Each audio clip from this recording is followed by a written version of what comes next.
La resurrección futura es esencial.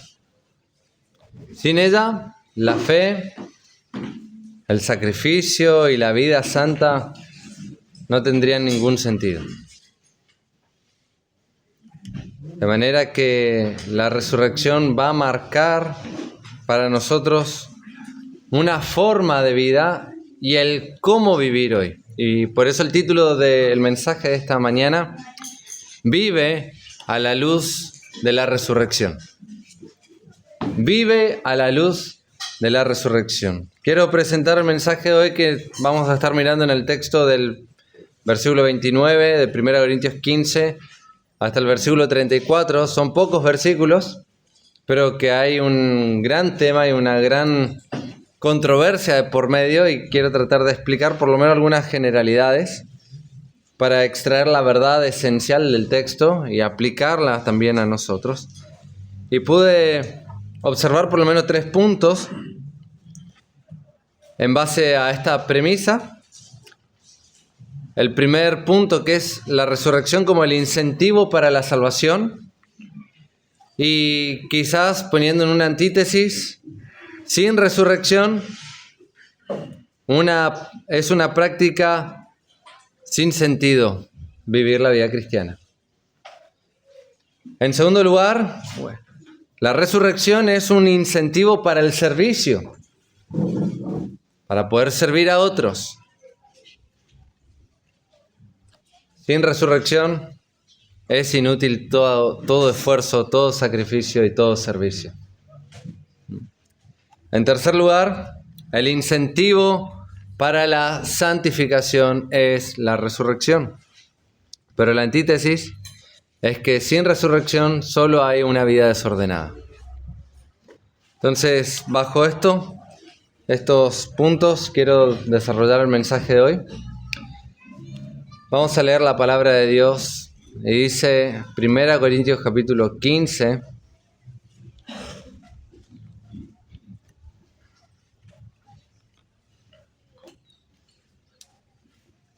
y quiero retomar la lectura desde el versículo 20 en adelante hasta el 34. Dice: Mas ahora Cristo ha resucitado de los muertos, primicia de los que durmieron es hecho. Porque por cuanto la muerte entró por un hombre, también por un hombre la resurrección de los muertos. Porque así como en Adán todos mueren, también en Cristo todos serán vivificados. Pero cada uno en su debido orden. Cristo, la primicia, luego los que son de Cristo en su venida. Luego, el fin, cuando entregue el reino al Dios y Padre. Cuando haya suprimido todo dominio, toda autoridad y potencia. Porque preciso es que Él reine hasta que haya puesto a todos sus enemigos debajo de sus pies. Y el postrer enemigo que será destruido es la muerte. Porque todas las cosas las sujetó debajo de sus pies. Y cuando dice que todas las cosas han sido sujetadas a Él, claramente se exceptúa aquel que sujetó a Él todas las cosas. Pero luego que todas las cosas le estén sujetas, entonces también el Hijo mismo se sujetará al que le sujetó a Él todas las cosas, para que Dios sea todo en todos. Versículo 29. De otro modo, ¿qué harán los que se bautizan por los muertos si en ninguna manera los muertos resucitan? ¿Por qué, pues, se bautizan por los muertos? ¿Y por qué razón nosotros peligramos a toda hora? Os aseguro, hermanos, por la gloria que de vosotros tengo en nuestro Señor Jesucristo, que cada día muero. Si como hombre batallé en Éfeso contra fieras, ¿qué aprovecha si los muertos no resucitan? Comamos y bebamos, porque mañana moriremos. No erréis.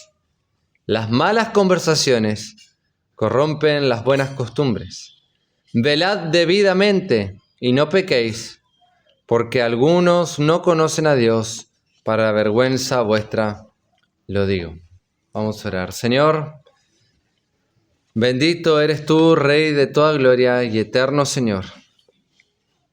Todas las cosas están en tu sola potestad, bajo tu señorío, bajo tu soberanía. Y queremos, Señor, en esta mañana una vez más adorarte, ahora en la exposición de tu palabra, al poder contemplar la gloria de tu poder y la verdad de tu palabra. Por eso queremos pedirte también que si quizás hay en medio nuestro alguien que aún no es de Cristo, que aún no es tuyo, Señor, que aún no ha nacido de nuevo, que tú le des la gracia y que pueda poner su fe en la persona de Jesús como Salvador.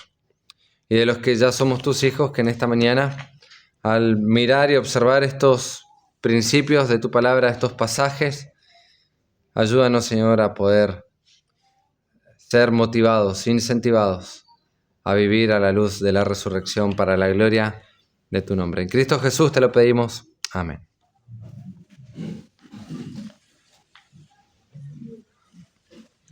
En este capítulo, en los primeros 11 versículos, el apóstol está mostrando las evidencias de las personas que han sido testigos de la resurrección de Cristo. Luego va a hacer estas preguntas en la hipótesis de qué pasaría si no hubiera resurrección, como algunos de entre medio de ellos decían. Bueno, Pablo da 7 argumentos devastadores para el cristiano, donde prácticamente seríamos los más dignos de burla y los más dignos de lástimas, porque seríamos los más tontos de todo el universo. Y luego Pablo entonces va a argumentar y va a exponer la verdad doctrinal de la resurrección de Cristo, ya no bajo las evidencias de los testigos, sino ahora bajo la cosmovisión de Dios, es decir, del Teos, de Dios mismo, cómo Dios mismo ha manifestado y ha hecho todas las cosas. Por eso pone en el versículo 20 algo ciertísimo: mas ahora Cristo ha resucitado de los muertos, primicia de los que durmieron es hecho. Y luego desarrolla entonces el plan soberano de Dios, lo que los teólogos lo llaman el telos, el plan supremo, el plan magno de Dios. Y cómo esto se ve reflejado en la obra de redención de Jesucristo, en su muerte y resurrección y en la consumación de todos los tiempos, cuando el Hijo, una vez conquistada la muerte, entregue todo señorío y gobierno y reino al Padre. Y entonces ahora Pablo va a presentar otra vez una disyuntiva que había evidentemente en la iglesia de Corinto, una práctica, una falsa doctrina, probablemente por el paganismo. Este versículo 29 que tenemos en nuestra Biblia, estuve investigando, escudriñando, leyendo varios comentarios, hablando con algunos hermanos, y es uno de los textos más complejos de todo el Nuevo Testamento. Que el Señor tenga misericordia para tratar de exponerlo lo mejor posible. Aún inclusive Hendrickson termina diciendo: ¿qué es lo que quiere decir este texto? No lo sé. Así que realmente es un pasaje muy complejo, pero que tiene una verdad fundamental para nosotros. Y eso es lo que quiero que podamos observar también a la luz de este contexto. Cuando nosotros miramos el versículo 29, comienza diciendo el apóstol Pablo de otro modo. Y parecería acá que entonces se introduce un cambio, un giro, donde va a argumentar algo en lo que había en medio de la iglesia. Este de otro modo es para enfrentar una creencia errónea que había en medio de la iglesia. Por eso Pablo va a exponer y va a decir de otro modo. A ver, observen, presten atención. Pensemos en los textos anteriores. Cristo resucitado, glorificado, ascendido, todos sus enemigos puestos por estrado de sus pies, aún la muerte conquistada, todo poder sometido ahora, aún el mismo Hijo sometido al Padre, porque es ahí donde Dios será todo en todos. Ahora de repente Pablo hace un cambio y dice, de otro modo. La pregunta es ¿por qué? ¿Por qué Pablo hace ese giro?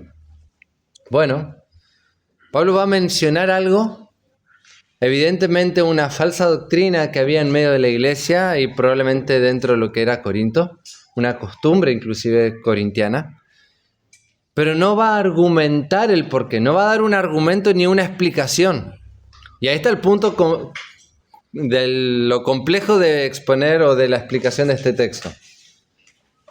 Y el texto dice lo siguiente: de otro modo, ¿qué harán los que se bautizan por los muertos si en ninguna manera los muertos resucitan? ¿Por qué pues se bautizan por los muertos? Y este es el primer punto que tengo para exponer entonces en esta mañana. El incentivo para la salvación. Hay algunas cosas en las que no tenemos luz respecto a qué es lo que Pablo quiso mencionar o decir, porque tampoco hay evidencias, por lo que estuve leyendo y mirando y preguntando, históricas respecto a esto. Sí, hubieron sucesos posteriores, ya sea con Marcio y otras personas que estaban dentro de la iglesia en los primeros siglos, donde escribieron ciertas cosas y aún inclusive se tomaron ciertas doctrinas o falsas doctrinas respecto de este versículo, ¿sí? Pero anterior o digamos contemporáneamente al tiempo de Pablo no hay luz respecto de esto. Hay algunas deducciones y eso es lo que vamos a poder mirar, vamos a tratar de observar respecto a estas prácticas. Podemos entonces decir, digamos, en que respecto a qué dice no podemos ser dogmáticos, esencial, literal y expresamente, pero sí podemos enfatizar y saber qué es lo que no dice el texto también a la luz de todo el contexto bíblico y de toda la teología bíblica, ¿sí? Entonces, bueno, Pablo pregunta ahí, ¿qué harán los que se bautizan por los muertos si en ninguna manera los muertos resucitan? Acá Pablo comienza con una afirmación de una práctica. ¿Qué harán los que se bautizan por los muertos? Esto tiene que ver con una práctica contemporánea, evidentemente, ¿sí? O algo que estaba pasando en medio de la iglesia. Y por lo tanto, estaba llevando a la iglesia a un lugar muy peligroso, ¿sí? Mencionaba Hendriksen que Marción era uno de los que tomó este principio para enseñar una herejía, que después de ahí se tomó también los gnósticos para enseñar el bautismo por los muertos. De acá también toman los mormones, de este texto toman los mormones para enseñar esta doctrina del bautismo por los muertos. Ellos, si bien lo hacen con otra ideología, pero es de este texto donde nace su doctrina en cuanto al bautismo por los muertos, ¿sí? No me quiero meter a indagar cosas que en este momento no caben o no quiero darle la importancia, ¿sí? ¿A qué se está refiriendo el apóstol Pablo cuando dice ¿qué harán los que se bautizan por los muertos? Bueno, evidentemente había una costumbre en medio de esta iglesia donde había personas que probablemente ya hayan muerto y entonces otros probablemente se bauticen en lugar de ellos, ¿sí? Por eso habla de por los muertos. Eran personas vivas y quizás creyentes que estaban dentro de la iglesia de Corinto que quizás tenían parientes que se habían muerto y entonces ellos se bautizaban en lugar de los muertos, o en nombre o por los muertos. Bueno, por supuesto que esto formaba parte de una herejía, una distorsión de una verdad. Es cierto que el Señor había mandado a todos los discípulos a bautizarse y que bauticen, pero en ningún punto de vista y bajo ningún texto, a la luz de ningún texto, podemos ver de que el bautismo como elemento externo salva. El bautismo como elemento externo tampoco da el perdón de pecados.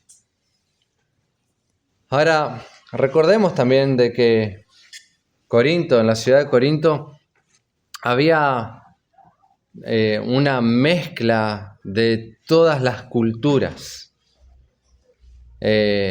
Podemos decir, bueno, en Éfeso había así una cultura greco-romana, es decir, helenista, que trascendía, ¿sí? Pero dentro de lo que era Corinto, en Corinto era el mejunje de todas las cosas. Ahí cohabitaban todas las culturas. Por lo tanto, había tanto de culturas egipcias, babilónicas, griegas, judías y ahora también cristianos. Por eso también es importante quizás que podamos mirar rápidamente, por lo menos en una frase, retomar o retener en nuestra mente cuál era el concepto de la resurrección en este contexto, en los diferentes pensamientos culturales. En la egipcia, ellos principalmente no creían en la resurrección. Ellos sabían que el muerto se iba, la persona moría y se iba, y como que quedaba ahí en un lugar especial, pero que no volvía a la vida otra vez. De la muerte no se volvía.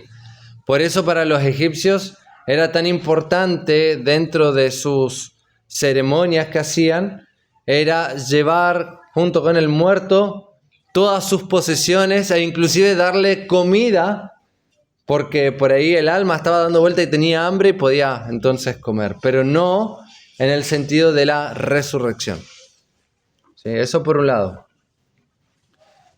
Para los babilónicos eran más fríos y tenía que ver con el hecho de que la muerte era el final, fin de la existencia, por así decirlo, como algunos lo creen hasta el día de hoy. Que el cuerpo simplemente contaminaba, y es por eso que también ellos tenían dos costumbres. Una, de enterrarlo inmediatamente, ni bien moría, ya directamente bajo tierra, o directamente al fuego, y ahí que se quede. Sí, eran dos costumbres propias de los babilónicos. ¿Por qué? Porque para ellos el cuerpo simplemente era algo que contaminaba. E inclusive el cadáver para ellos simplemente contaminaba. Era como decir estiércol. Era algo inservible para nada.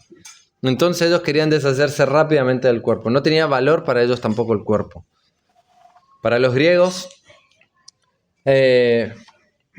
ellos creían de que el alma, la persona, podía vivir en el recinto de los dioses y los dioses lo aceptaban y podía entonces estar allá, pero ellos negaban la resurrección. Es más, ellos creían que la resurrección era imposible en un sentido porque para los griegos el cuerpo era la cárcel del alma. Para los griegos el cuerpo era como una maldición, entonces morir y que el alma sea libre era lo que esperaban. Por eso nuevamente retomo lo que pasó con Pablo cuando estaba en Grecia y predica el evangelio en el Areópago, y cuando les habla de la resurrección, ¿qué es lo que le dicen? Ya te escucharemos en otro momento de este palabrero. O sea, lo toman como algo sin sentido. Cuando les habla de la resurrección, para ellos eso fue como, no, listo, no te escucho más, chao. Estaba interesante esto de del Dios que envió a su Hijo, qué sé yo, sí, perfecto. Pero en la resurrección, no. Porque para ellos entonces hay una completa negación respecto a la resurrección. Sin embargo, Cristo, y para el contexto judío, vamos a pararnos primero desde el contexto judío, la resurrección es algo vital y es algo en lo que siempre se ha esperado. Inclusive Job mismo lo dice, que yo con mis propios ojos veré al Señor. Y después también inclusive David en 2 Samuel, o 1 Samuel, ahora no recuerdo el texto, cuando muere su hijo, 2 Samuel, cuando muere su hijo, dice, yo voy a él, mas él no viene a mí, hablando de que cuál es su destino próximo, pero a su vez también manifestando aquello que habría de suceder en un momento. Ahora, para Cristo, la resurrección mostraba ni más ni menos la obediencia a Dios, porque era el único que en obediencia al Padre podía poner su vida y podía volverla a tomar. Para Cristo la muerte no era el fin de todas las cosas. Para Cristo había algo más después de la muerte, y en este caso, y múltiples veces enseña, como hemos leído en la lectura devocional de Mateo 22, al respecto de la resurrección. Y fíjense que cuando el Señor está hablando ahí con los saduceos, les dice, ustedes están ignorando la palabra de Dios y están ignorando el poder de Dios. Y eso es lo que Cristo ha enseñado y es lo que el cristianismo, siguiendo las enseñanzas de Jesús, ha mantenido como doctrina fundamental: la resurrección de los muertos. Un día todos resucitaremos, todos. Va a haber resurrección de justos, de los salvos, y va a haber resurrección de los injustos, de los impíos, pero todos resucitaremos. Ahora entonces, volviendo un poquito bajo este marco contextual, volviendo nuevamente al texto, la pregunta que Pablo hace de ¿qué harán los que se bautizan por los muertos si en ninguna manera los muertos resucitan? ¿Por qué pues se bautizan por los muertos? Fíjense que Pablo utiliza esta expresión y la terminología está en tercera persona acerca de aquellos que harán. ¿Qué harán? Dice. ¿Qué harán aquellos que se bautizan por los muertos? Fíjense que no está implicando a la iglesia directamente, ni tampoco una costumbre apostólica, ni del apóstol Pablo, ni de la iglesia en general, ¿sí? Y esto es un detalle muy importante dentro del texto, porque entonces nos permite ver de que no es algo que Pablo esté enseñando ni que esté de acuerdo. Él está cuestionando esto. ¿Qué harán? Es decir, hasta inclusive aquellos herejes que podríamos parafrasear, ¿no? Que se bautizan por los muertos, hasta ellos inclusive no tienen razón de hacer nada. Si se están bautizando por los muertos, por lo menos están teniendo en mente de que va a haber una resurrección. ¿Cómo es que hay algunos entre ustedes que están negando la resurrección? Ese era el punto que estaba tratando, y por eso Pablo despliega tan extensamente todo un capítulo para hablar acerca de la resurrección.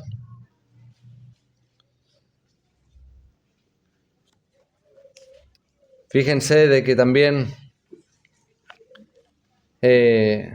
ahí hay algo interesante, ¿no? Porque ahí habla de los que se bautizan por los muertos. Bueno, la palabra bautizar es bautizo, es la misma, y que solemos utilizar nosotros. Ahora, tenía que ver con este hecho de querer hacer algo sustitutorio o en lugar de, ¿sí? Alguien que se bautizaba vicariamente por el otro. ¿Se entiende? O sea, en lugar del otro, en lugar del difunto.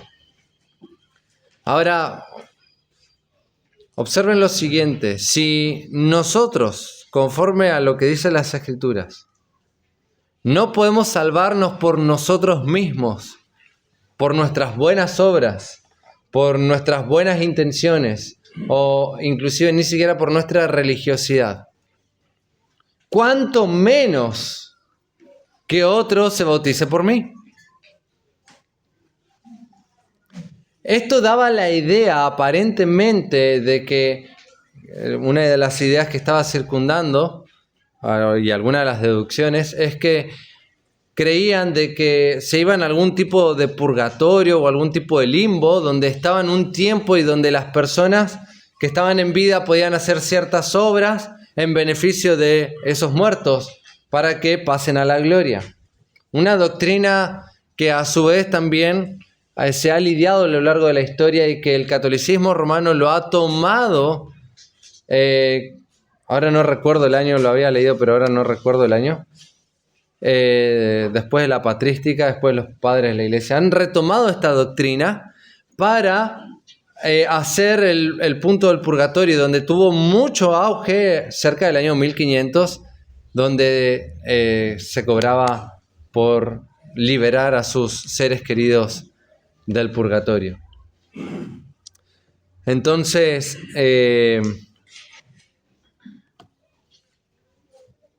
esto era algo terrible. Esto era algo terrible porque había falsas doctrinas. Esta falsa doctrina estaba corrompiendo a la iglesia y estaba corrompiendo la visión respecto al futuro de cada creyente y aún de aquellos que morían sin Cristo.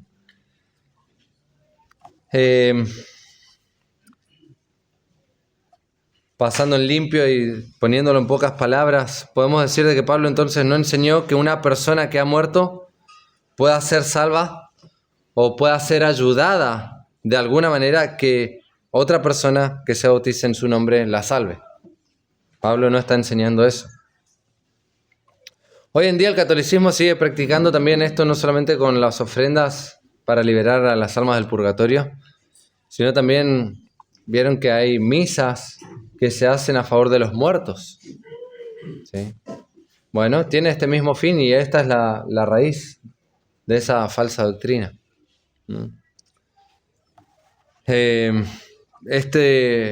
Lo que ocurría acá entonces también era el bautismo vicario. Muchas veces se entendía para regeneración de la persona que estaba muerta. ¿Sí?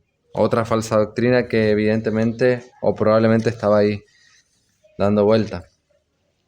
Como hemos dicho y no nos cansamos de recalcar y sostenemos firmemente que la salvación es solo mientras estás vivo, tenés oportunidad de salvación, y es solo por la fe en Jesucristo que Él vino a morir por tus pecados, que fue sepultado y que resucitó al tercer día conforme a las Escrituras, y que por su muerte y resurrección, por la fe en Él, tenés el perdón de pecados. No por las obras. No es por obras para que nadie se jacte. No es por obras para que nadie pueda gloriarse en eso. No es por el bautismo. No es por venir a una iglesia evangélica o a la iglesia que quieras. No es por hacer cosas buenas que puedes salvarte. Es por la fe en Jesús. El que en mí cree, dijo el Señor, tiene vida eterna y no vendrá condenación, mas ha pasado de muerte a vida. Entonces, este es el punto fundamental. El bautismo no salva. El bautismo no te hace cristiano.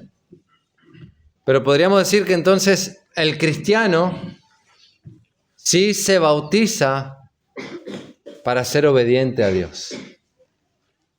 Porque cree en Él, entonces se bautiza en obediencia a Dios. Pero no se bautiza por otra persona. Y el bautismo tiene que ver entonces con una demostración pública de su fe en Jesús, de que ha nacido de nuevo.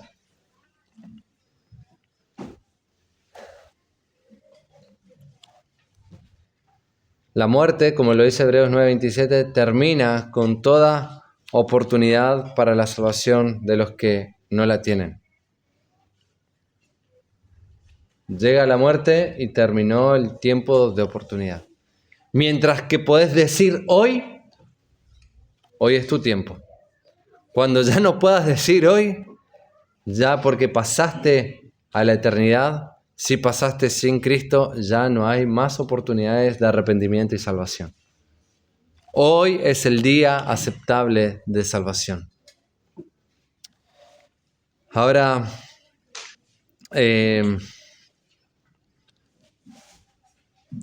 Pablo entonces, en base a este texto, anuncia, en base a todo lo precedente de la resurrección de Cristo, la certitud de los creyentes. Y por eso Pablo ahora va a argumentar qué pasa con esto, qué provecho tienen de aquellos que se bautizan por los muertos. No tienen ningún provecho, por supuesto. Y para desarrollar este argumento, entonces, Pablo describe este hecho falso porque quiere que inclusive sus oponentes contesten a estas preguntas respecto a los que se bautizaban.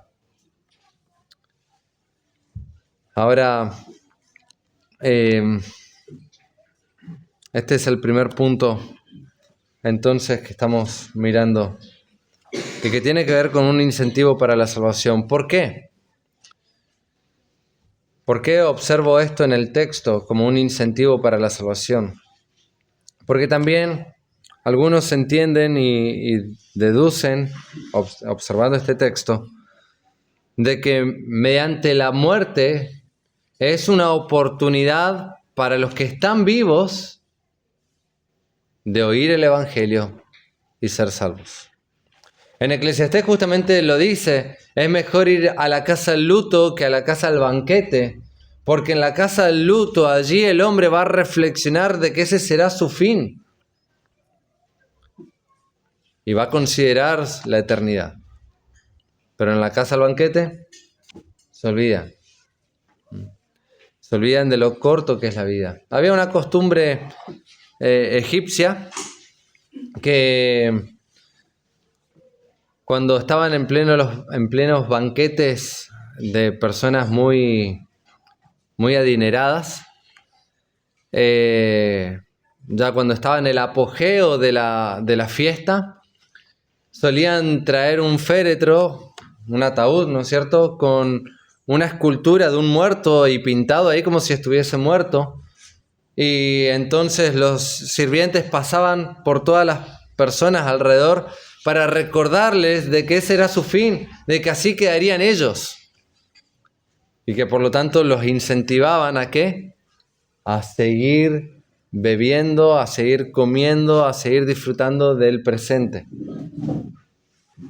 ¿Por qué? Porque después ya te viene tu muerte y ya después va a quedar así. Fíjense que las doctrinas, no hay nada nuevo bajo el sol, ¿no? ¿Qué dicen hoy en día? Viví y disfrutar la vida porque después ya se termina todo. La filosofía de pensamiento sigue estando. El problema es cuando el creyente es afectado por esa forma de vida. Por esos pensamientos, por esa filosofía, y afecta su forma de vida. Entonces, la muerte, y a través de la muerte nosotros tenemos una oportunidad para predicar el Evangelio a los que están vivos. Pablo dice, ¿por qué pues se bautizan por los muertos? Y por supuesto, no hay ninguna razón. Pero ya que están muertos, con los muertos no podemos hacer nada, pero a los vivos podemos predicarles el Evangelio. Y qué lindo es cuando un creyente muere. No en el sentido de que es lindo, grato la muerte en sí misma, por supuesto que no. Y de hecho acá vemos todavía, y eso evidencia que todavía la muerte tiene cierto control, cierto reinado todavía en esta vida, hasta que sea puesto por estrado de los pies, lo decía el texto anteriormente. Nosotros estamos todavía en este cuerpo y en este tiempo presente y somos testigos de esto. Pero me refiero a qué lindo en relación a la muerte de un velatorio de un creyente, porque hay esperanza. Se sabe que ahí no terminan las cosas, es más, en esperanza de que pronto nos reuniremos con Él y estaremos frente al Señor adorando, con nuestro ser querido que conoce al Señor. Dicho sea de paso, a modo de paréntesis, muchas personas han llegado al Evangelio tras la muerte de sus seres queridos creyentes. Entonces, es una oportunidad para salvación. La muerte es una oportunidad para salvación. Ya me ha tocado predicar en varios velorios y es una de las mejores plataformas para predicar el Evangelio.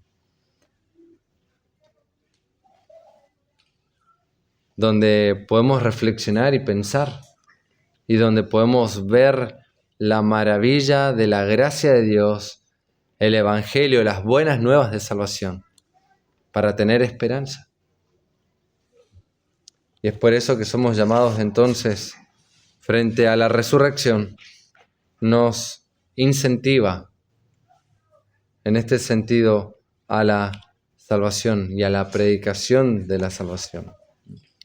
¿Qué problema en esta práctica de los que se bautizaban por los muertos? Si no había resurrección, hasta eso era vano, hasta ese sacrificio que ellos hacían era en vano. Y por supuesto que era algo totalmente vano, pero a lo que Pablo está mencionando este argumento falso para poner en evidencia la resurrección de Cristo. Voy a ir avanzando porque si no... Pero quiero preguntar, ¿se entiende este texto? ¿Se entendió? ¿Sí? La idea del versículo es... Para mí me fue difícil entenderlo y ahora tratar de exponerlo, ¿sí? Ya los versículos siguientes son más consecuentes a todo el argumento por parte de Pablo. Y de hecho va a mostrar ahí unos versículos más adelante. Pablo, versículo 30 en adelante, dice: ¿y por qué nosotros peligramos a toda hora? Os aseguro, hermanos, por la gloria que de Dios tengo en nuestro Señor Jesucristo, que cada día muero. Si como hombre batallé en Éfeso contra fieras, ¿qué me aprovecha si los muertos no resucitan? Comamos y bebamos, porque mañana moriremos. Pablo hace una conjetura entonces respecto aún inclusive a su sacrificio de su servicio. Él estaba exponiendo por servicio a los hermanos, por la predicación del Evangelio, para poder llegar a otros y para que otros también inclusive sean edificados. Él estaba poniendo en peligro su propia vida, pero dice, ¿de qué aprovecha si no hay resurrección? Es en vano todo lo que uno puede estar haciendo. Vivamos para el presente. De manera que si no hay resurrección, todo sacrificio es inútil. Pero ahora, si hay resurrección, todo servicio, todo esfuerzo, todo sacrificio por el Señor, por su obra, para su gloria, es útil y será recompensado. Porque dice en Hebreos 6 de que Dios no es injusto para olvidar la obra de amor que habéis mostrado hacia su nombre, sirviendo a los santos y sirviéndoles aún. Dios no es injusto. De manera que entonces ahora el apóstol Pablo va a argumentar otro aspecto. Y dice el texto, versículo 30, ¿y por qué nosotros peligramos a toda hora? Fíjense de que Pablo toma en cuenta y expone a ellos de que él estaba en peligro permanentemente.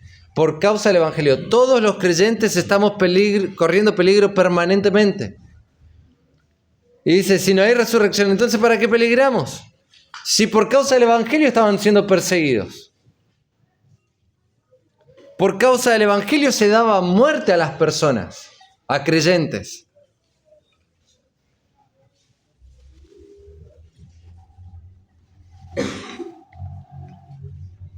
Ahora entonces este es el segundo incentivo que Pablo va a mostrar y que nos da esperanza en la resurrección.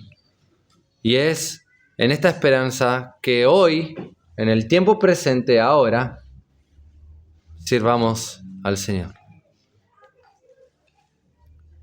el apóstol Pablo nos exhorta y exhorta a la iglesia de Corinto a poder vivir una vida de servicio.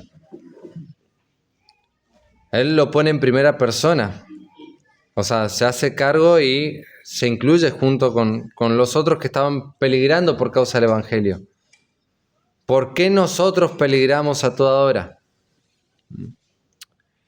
Y quiero retomar un punto en contraste al versículo anterior, cómo él habla respecto a los que, ¿qué harán los que se bautizan por los muertos? Y ahora habla él incluyéndose, ¿por qué peligramos a toda hora? ¿Se dan cuenta la diferencia en cómo Pablo trataba una falsa doctrina a algunos que practicaban, o aquellos, y ahora nosotros que peligramos?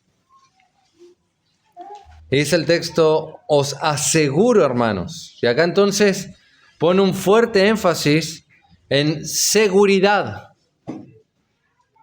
La resurrección es tan segura, es tan cierta, que Pablo entonces va a darle seguridad a los hermanos, a los oyentes. Y dice acá, por la gloria que de vosotros tengo en nuestro Señor Jesucristo, que cada día muero. ¿Y qué es lo que Pablo está queriendo decir con esta frase? De que hay una abnegación en el servicio. Él ve el fruto de la obra de Dios en la vida de la iglesia, pero sin embargo hay una abnegación y una muerte. Dice, yo cada día muero.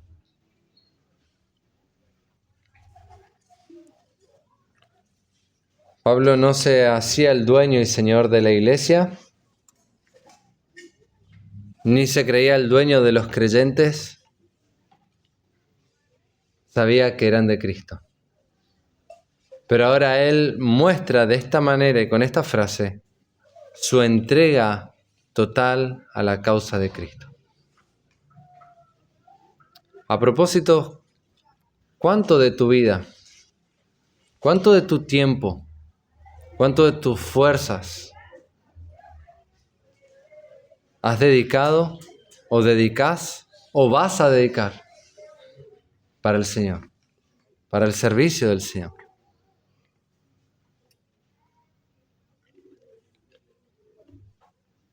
Lo temporal, el trabajo, las preocupaciones propias de esta vida se terminan.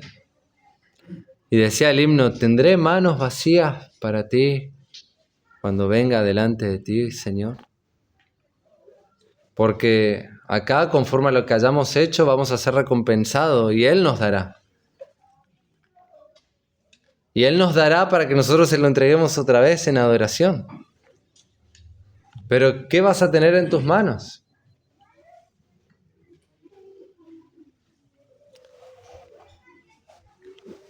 Podríamos hacernos varias preguntas respecto a este versículo o a estos versículos, porque Pablo también dice que él batalló en Éfeso, aún como contra fieras. Y la pregunta es, ¿cuál es el propósito de sufrir por Cristo si nunca le veríamos? Hay esperanza para el creyente, por eso hay una razón por la cual sufrir hoy, por la cual abnegarnos y entregarnos a su causa. ¿Cuál sería la razón para ganar a otros para Cristo si ellos tampoco van a verlo? Sería una ironía, una tontería y un engaño. ¿Dónde estaría el Evangelio? ¿Qué quedaría de buena noticia si al fin de cuentas no resucitamos ni le vamos a ver al Señor? ¿Se dan cuenta cómo sin resurrección todo nuestro fundamento de fe se desmorona?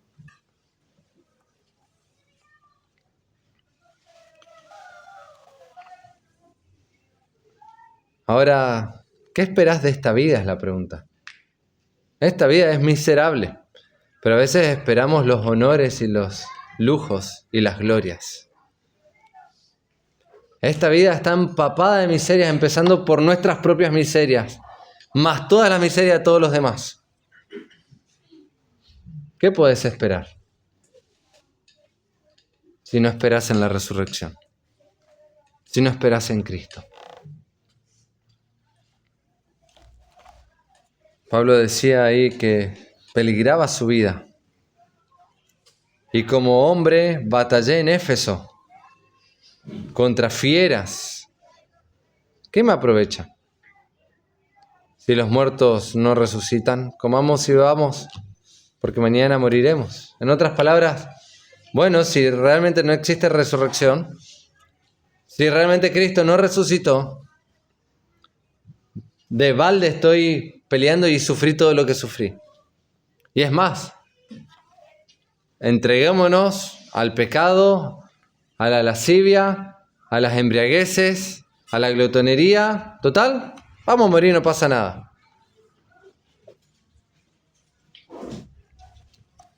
Es evidente entonces que Pablo está utilizando esta terminología como una ironía. Y él en su expresión como hombre batallé en Éfeso contra fieras. Esa palabra fiera no está, podemos decir de que, por lo que se sabe, Pablo no batalló literalmente contra una fiera, sino que él está mencionando el contexto de la persecución propia contra el Evangelio, de hombres contra el Evangelio. Personas que se oponían al Evangelio, inclusive ahí en Hechos 19, si mal no recuerdo, donde quieren apedrearlo a Pablo y quieren matarlo. De hecho, en una oportunidad lo sacan como muerto. Lo habían apedreado y lo sacaron como muerto. ¿Cuál sería la razón de vivir de esta manera? Realmente tendría que ser loco. Si no, estaría plenamente convencido y seguro de la resurrección. ¿Saben qué? Para aplicar este principio, muchas veces nosotros vivimos como si no creyéramos en la resurrección. Muchas veces los creyentes somos los más incrédulos, parece, ¿no? Y es ahí entonces donde el Señor tiene que hacernos entender de que esta vida es algo tan pasajero, tan volátil, y que lo que verdaderamente vale es lo que nosotros podamos hacer en este tiempo presente para Él y para su gloria. Ahora, Pablo va a corregir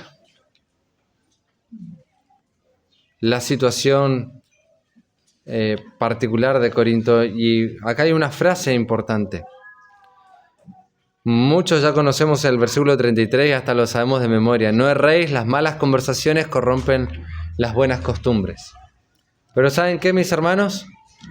Este no es un texto ético para enseñarte la moralidad respecto a las malas compañías en sí. Pablo está tratando con la falsa doctrina.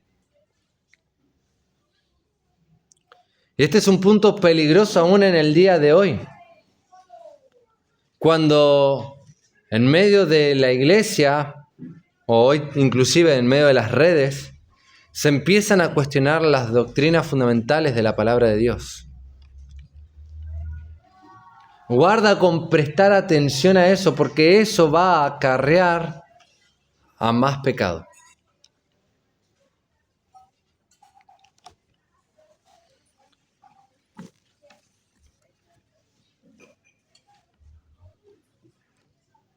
Pablo le dice, no erréis. Este hecho de errar, Pablo les recuerda que ellos miren con antelación, con anticipación, que vean aquello que está por venir, que es la resurrección, y que pongan atención en esto, a una vida piadosa. Y esa vida piadosa les va a llevar a la madurez. No se preocupen tanto que esto, que lo otro, y las cosas temporales del aquí y de ahora. Y Pablo dice, no erréis. No erréis. Las malas conversaciones corrompen las buenas costumbres. Estas conversaciones es, podríamos decirlo en nuestro castellano, el cuchicheo, ¿sí? La murmuración o el chisme en cuanto a poner en tela de juicio una verdad doctrinal. La verdad de Dios. ¿Qué va a acarrear como consecuencia? El pecado. Pablo ya había tratado una situación similar. Pablo le dice a Timoteo, en 2 Timoteo, vamos a leer rápidamente, 2 Timoteo 2.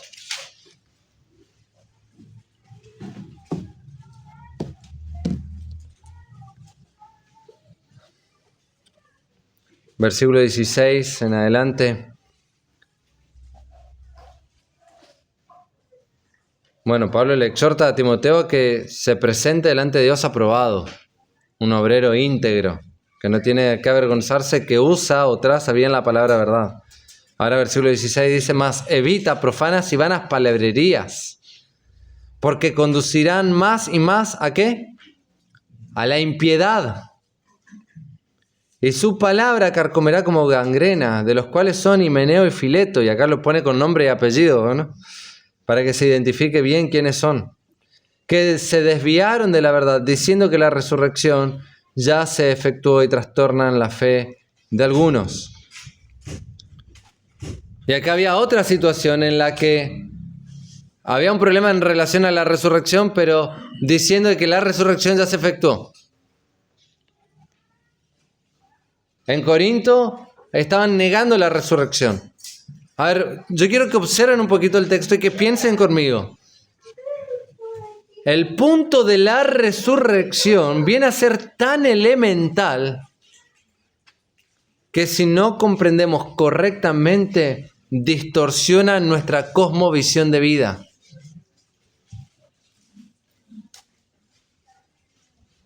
Distorsiona el por qué estamos acá y para qué estamos acá y hacia dónde vamos y cuál es nuestra esperanza.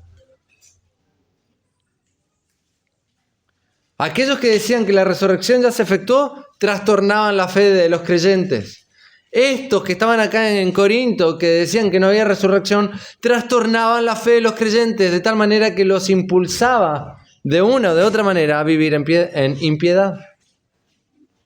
Ahora entonces Pablo corrige, le dice, no erren. Esta frase es muy similar a la que aparece también en Santiago, cuando dice, no erréis, Dios no puede ser burlado. ¿Sí? No erréis. Es decir, pongan atención en cómo están caminando.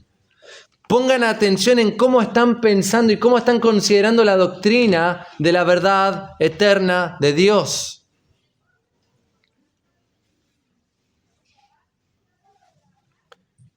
Y porque dice que las malas conversaciones corrompen, esto es, pudren, distorsionan las buenas costumbres.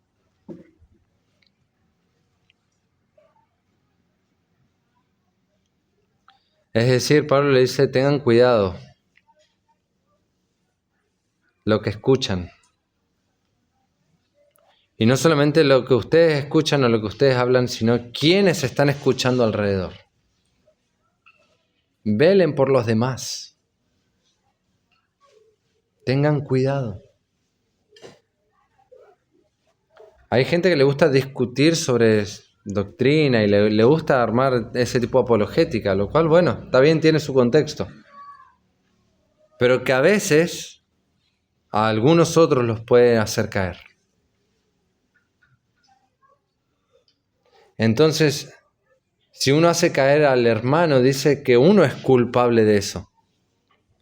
Por eso Pablo le dice, velen, tengan cuidado, no erren. Y ahora, versículo 34 dice, velad debidamente.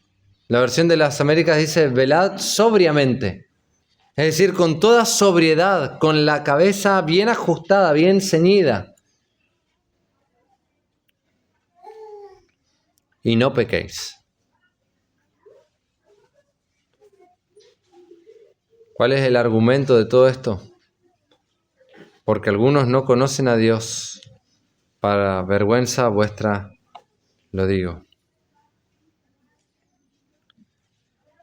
Finalmente el apóstol Pablo les exhorta a que ellos puedan vivir una vida de santidad. Esa vida de santidad está regida por la esperanza de la resurrección.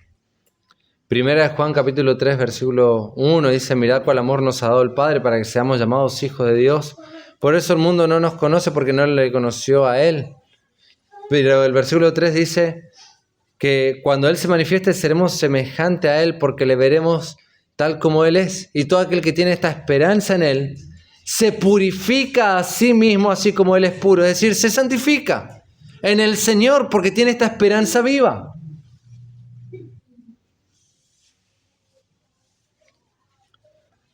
Aquel que tiene esta esperanza vela con toda sobriedad. Vela como es debidamente. Y alguno diría: sí, pero tengo que trabajar. Amén. Trabajá, mi hermano. Es bueno trabajar. Hay que hacerlo.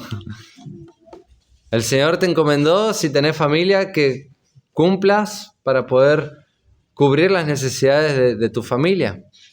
Está bien. Pero trabajá teniendo en mente de que no es para hacerte rico, sino que estás trabajando para poder extender el reino de Dios mientras provees para los tuyos.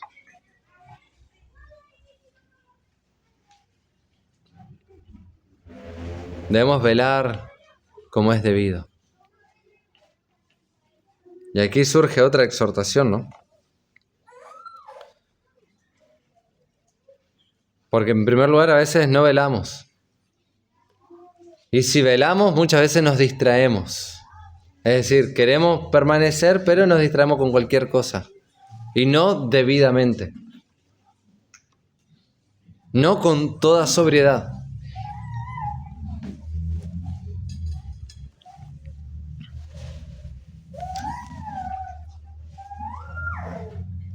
La distorsión de la falsa doctrina en relación a la resurrección siempre va a traer como consecuencias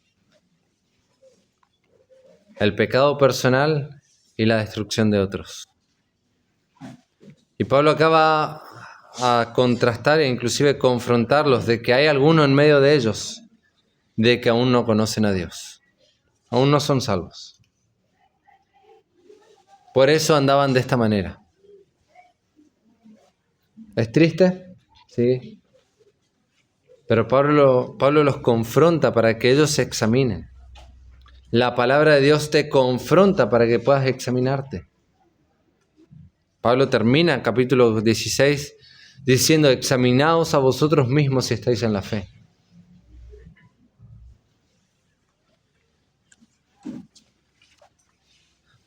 Finalmente, como conclusión, ya que Cristo resucitó, es la razón por la que vivimos con esperanza y vivimos en santidad.